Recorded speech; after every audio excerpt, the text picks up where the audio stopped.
Hi everyone, and thank you for joining me for another painting tutorial. Today we're going to be painting an acrylic painting rather than watercolor because acrylic paint is so much more dramatic and it's easier to achieve these intense and opaque colors. And I had so much fun painting the other acrylic paintings that you see in previous weeks, so I thought it would be fun to do another one. So you don't need any special watercolor supplies for this painting. Just grab a piece of paper, just a regular piece of paper, and some dollar store acrylic paint, which is literally what I'm using, and let's get started. So I started out by very roughly just sketching out my cabin using a pencil, and we're just going to be painting around this cabin because that's going to be the centerpiece of our painting. And I just took sort of a darkish blue color and painted the sky portion, and then once that had dried I took a lighter blue and I painted a rough silhouette that was going to represent the mountains. And once that had dried, I sprinkled some watered down white acrylic paint over top to give the illusion of snow falling or stars in the sky, whichever interpretation you want to use. And then once that layer had dried, I started to paint in my forest that is going to be surrounding my cabin in the woods. So I took various shades and colors of green for this portion, but after a while I found that it's much easier if you sort of black out the background first before painting in your forest, because then you don't have to paint as many trees and create as many layers when you already have a background layer to paint off of. You don't have to do this at all, but I just felt that it was so much easier to create that background first.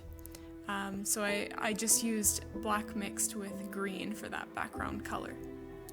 And then I continued to paint in the background of my trees. I didn't film that part because it would have taken a very long time. It took me a very long time to paint those trees. Eventually I just started painting these blobs and using very abstract and large brush strokes.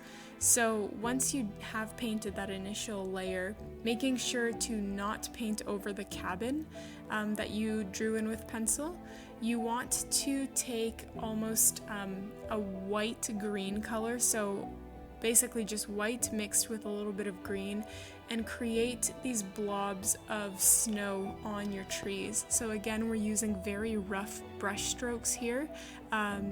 For two reasons. One, it would take way too long if we wanted to be super detailed, and two, you just want it to look cartoony with a hint of realism. So use really large brush strokes and just sort of dab on that white acrylic paint in random areas to make it look like there's snow piling on random branches on your pine trees.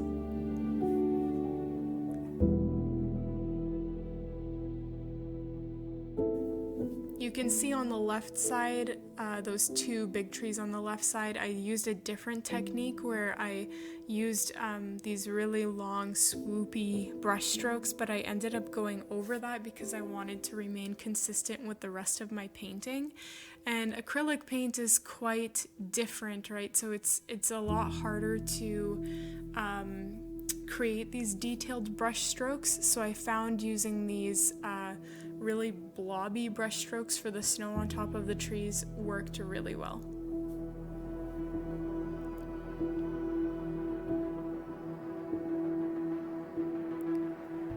Next step, once your trees have dried, is to paint the cabin. So for the first layer, you really don't have to use a very representative color. I just took a generic brown color, which was the closest shade to what my cabin would be.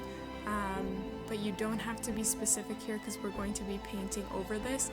You're mainly just painting in the silhouette to have kind of a guideline to paint the details of your cabin on.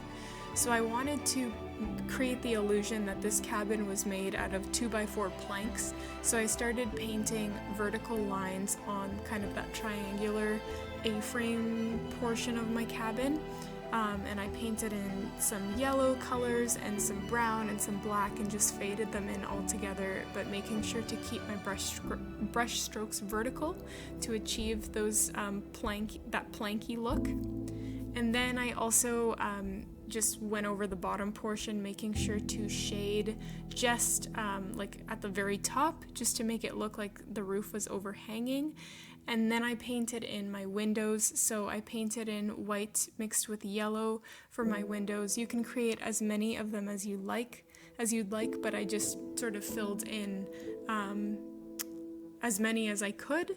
And after you've done that, you can outline them with brown. This serves two purposes. One, you're straightening your windows so they're all the same size and the edges are straight, but it also looks like you're actually framing the windows so they have frames around them.